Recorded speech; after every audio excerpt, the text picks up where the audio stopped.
All right, y'all, what's going on? So apparently Agatha All Along creator Jack Schaeffer sat down with Variety and they did this long interview and they answered some of our questions, including whether or not our girlies are really dead. Like, y'all gotta stop playing with me.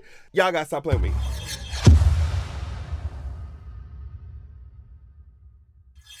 As usual, don't forget to check out my Patreon. We're having so much fun over there. Exclusive videos and all. My newest video up there is about Dune Prophecy, the upcoming series. They had just dropped their trailer, so I was like, let's talk about it, girlies. Loads of other content as well. Now, let's get into this article. Of course, I'm not going to read the full thing because it's long, like it's really long. So I just chose some parts that I felt like y'all would be interested in, yeah, just based off of like, you know, how we kiki on here and stuff, like how we get our lives on here. But yeah, I would just like to say that I don't know, Jack Schaeffer, like you're really doing it. You're really doing it. So like, every time I tune into Agatha, I know I'm gonna get my life. Like I know I'm gonna, and like I said, like y'all said, this is the cheapest show y'all did in a while, so we don't have to have all that rah rah. Of course, we need the powers. Like let's get into it. We need the powers. Let's get that straight. But if you have a solid story and fun characters, like it's hard to go wrong, right? Jack, you are doing what needs to be done. So this is the first question I'm gonna read because they asked her, did you write episode 7 first and then take the pieces of it and sprinkle it into the earlier episodes? How did that work? Because I was wondering, I don't know, like those time slips with Lilia or bops as, Lilia bops, as Jack Schaeffer called them in the article, the bops, Lilia's bops were so well done. Like when you watch episode 7, you go back to all the episodes that she was like having those random outbursts. I was like, Jack, you really ate that. That's what we call writing. Do you hear what I'm saying? So yeah, they asked her if she wrote episode 7 first. She said, yes, I think that's mostly how we did it. I hired 2 people because I knew it would be so hard. The writers are Cam Squires from WandaVision, and then our writer's assistant, Gia King, was such a superstar in the room that I paired her with Cam. They wrote pieces separately and kind of stitched them together, and then we backfilled. But yeah, it was such a beautiful payoff, learning the true like nature of Lilia's powers and the trauma that she was suffering, experiencing her life out of order. And then, like I said, the payoff was so cool, watching her like go through all the moments, the little bops or the blips, the time blips, and be like, oh, so that's the reason. Like, just tying it together. Y'all ate that. So the article then says, how did you weave in the bops into the earlier moments? And Jack responds, she says, I remember earmarking, this is going to be a Lilia bop moment. And then the actual things that she said changed as we moved through them, writing them.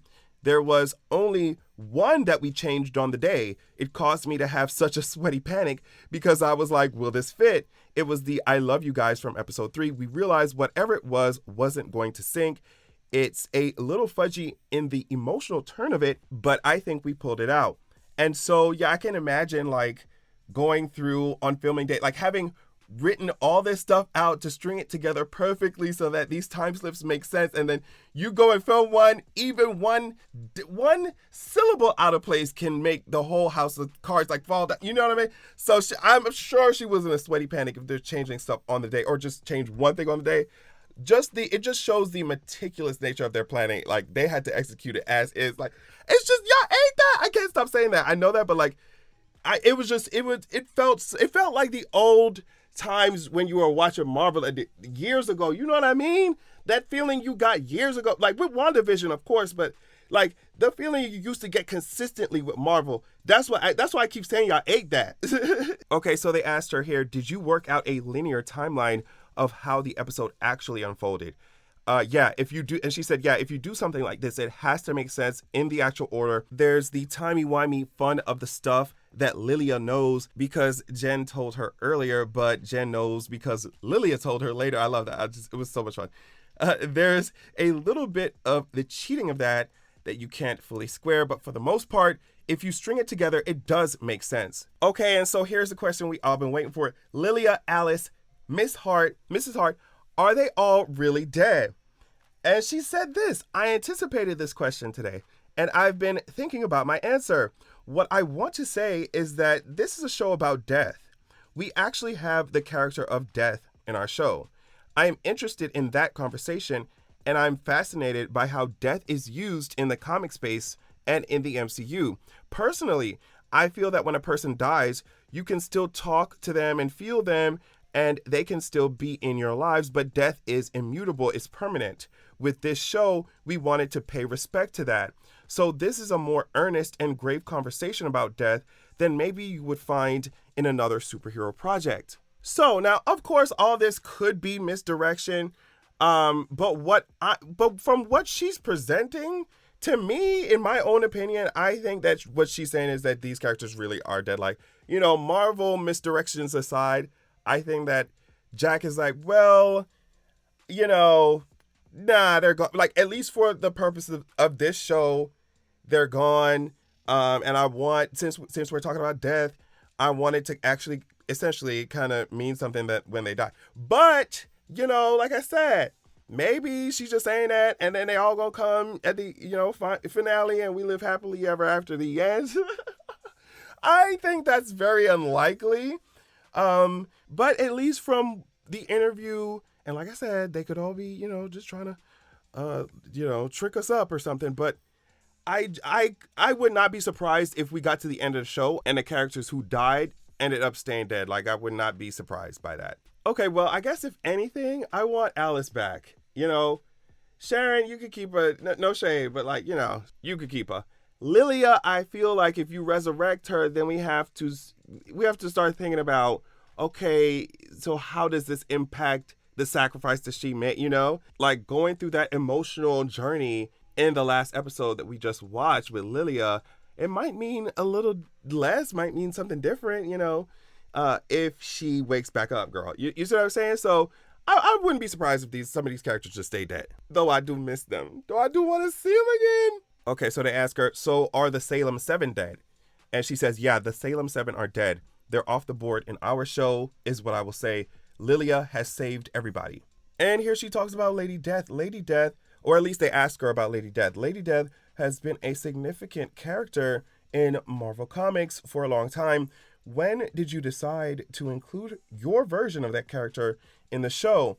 And she said, oh, it's so fun to be talking about this now. We wanted a pursuing character. We wanted somebody who was going to be after Agatha and therefore after the Coven, because we like the logic of whatever Agatha's problem is.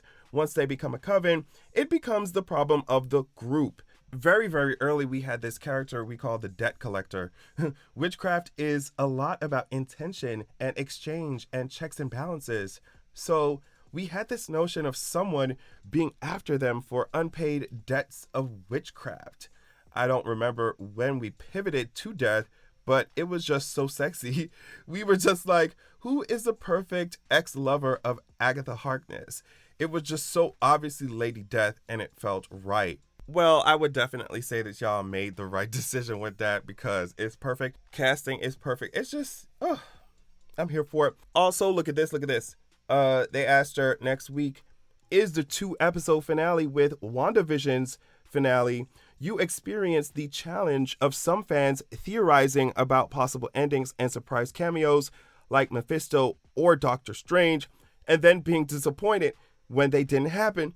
So what would you say to fans about where their expectations should be going into the conclusion of Agatha all along? And she said, I have dipped into the discourse a little bit more these last weeks because, like WandaVision, we designed this show to really take off dramatically in the back half. I've been really interested to see how that lands with people. I think for the most part, people are on the track that we hope they will be. It's not about the specifics of characters showing up or cameos or revelations, really, but it sounds to me like what people are emotionally interested in. I hope that we deliver on that. There is more Agatha, there is more Rio, and there is a conclusion to this story, and there is some truth to be shared about Agatha. I can't imagine giving anyone instructions on what they should be expecting in the end.